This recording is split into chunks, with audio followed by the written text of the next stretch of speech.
What's up, guys? Joe at Momentum Works. Today is going to be a long video, and it's going to be a boring video because it's about warranty, but we've been wasting a lot of time on warranty, and it's hard to explain a lot of this when you do have a warranty.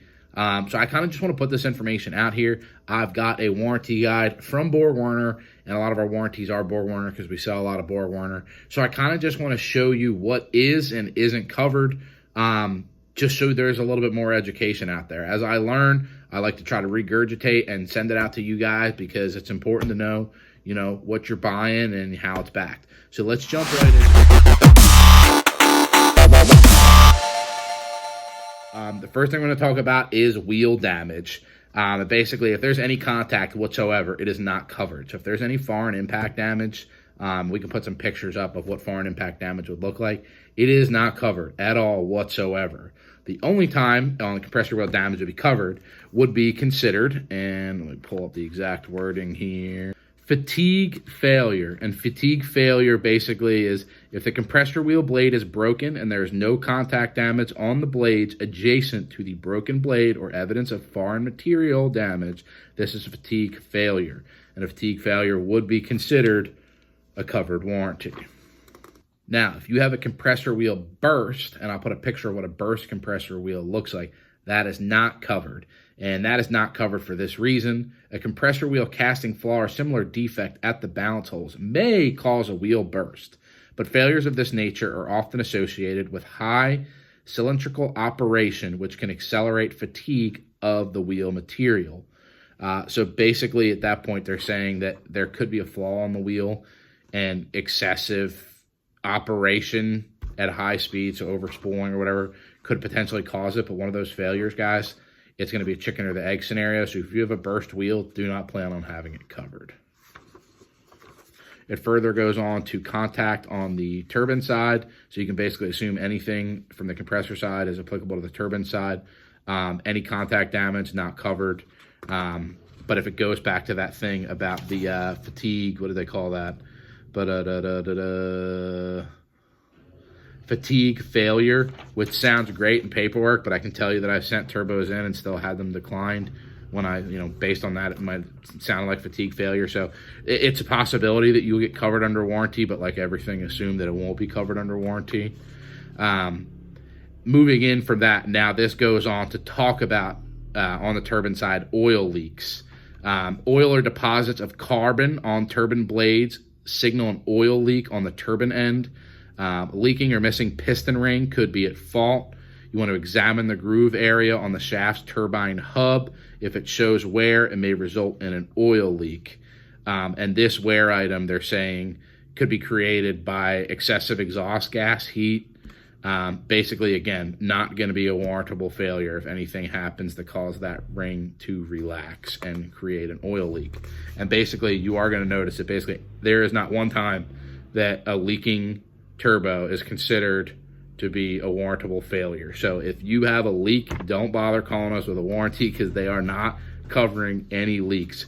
There's leaks in this warranty guide, and they're basically saying they're all user covered. So they're all user cost, so they're not going to be covered.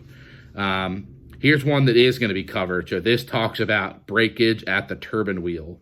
And it says, infrequently encountered failure mode occurs when a section of the turbine wheel breaks off. Breakage at the shaft or hub may follow. If a section of the turbine wheel does break, but no rubbing or grooves appear on the back face, that part may have been defectively machined, cast, or balanced.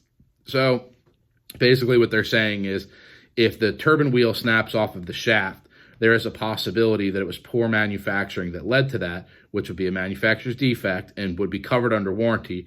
But again, this could be a chicken or the egg scenario. So it would have to be all the evidence pointing in your favor for that to happen. This section also talks about like a turbine housing being blown out, like the divided section, the bridge. And of course, that wouldn't be covered. That's high EGTs.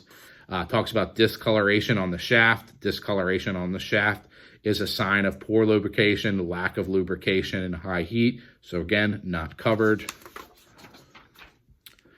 Here is something that is covered. It talks about the shaft being broken at the shoulder on the turbine wheel. And they're basically saying, well, Manufacturing material usually clean for the... If the shaft was broken at the weld, look for porosity at the weld. Basically, they're saying a poor weld might have caused it. So that is covered, but again, it's going to be tough. It's going to be the chicken or the egg scenario that you're going to fight against. Talks about varnish shaft, which is, again, another heat problem. They talk about an imbalanced shaft. As depicted in figure 23, a bent shaft will break, leaving a square shoulder at the fracture. Some bearing scoring is usually evident, yada, yada, yada.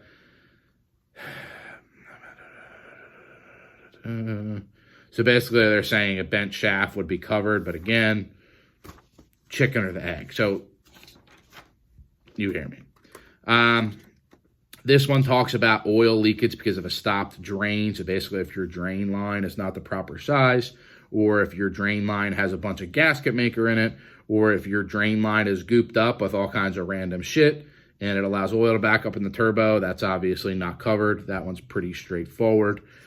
This section also talks about a relaxed piston ring again. Basically, if you watch my other videos, you'll see that there is no seal on these turbos. They're piston rings on each end of the shaft, and they are gapped. They're not gapless. So basically, if that ring starts to relax, it's going to start to get bigger. So say this is a ring, starts to relax, the opening gets bigger, and then, of course, oil can come out of it. So, and that is not covered under warranty. So if you have a leak there, it will not be covered. This one gets into talking about bearings, discoloration of the bearings, blockage on the thrust bearing. All of this is not covered under warranty. So basically, if anything occurs with the bearings as far as poor lubrication, the warranty will be declined. This one talks about lack of lubrication opposed to poor lubrication, and poor lubrication could be oil that's worn out, oil that has debris in it, anything of that nature. Basically, if you don't have perfect oil in there, your warranty's declined. Still talking about bearings.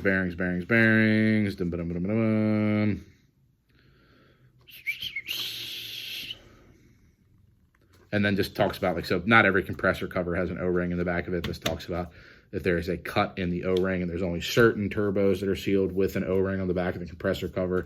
So that's not applicable to all turbos. So basically, when will your turbo be covered under warranty? Never. The answer is never. But realistically, when will your turbo be covered under warranty? Well, let's tell you what things won't be covered. If it is leaking oil for any reason, it will not be covered. There's not anything in this guide that ever says that there's an oil leak caused by the manufacturer. So if you've got an oil leak, don't bother sending it in because it's not going to be covered. If you have a compressor wheel that's damaged, if there is no impact damage on it, and the opposing blade to that blade looks good, there's a possibility that we could have it covered under fatigue failure.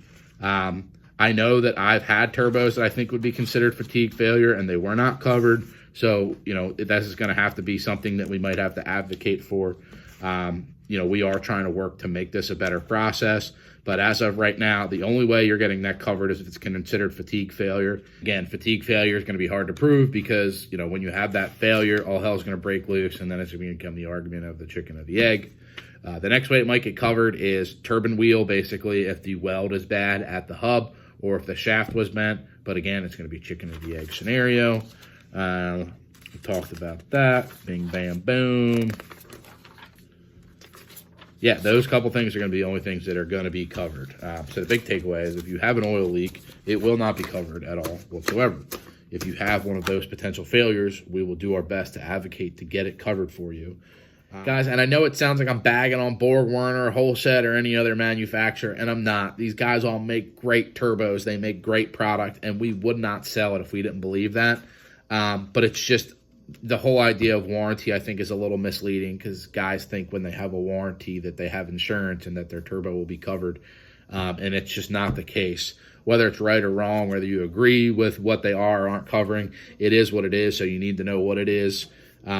So if you have one of the failures that they do cover, we will do our best to get it covered for you, but know that these are the only ways it's going to be covered, and it's going to be a hard road to prove. So I hope you enjoyed the video. If you have any questions, leave them in the comments below.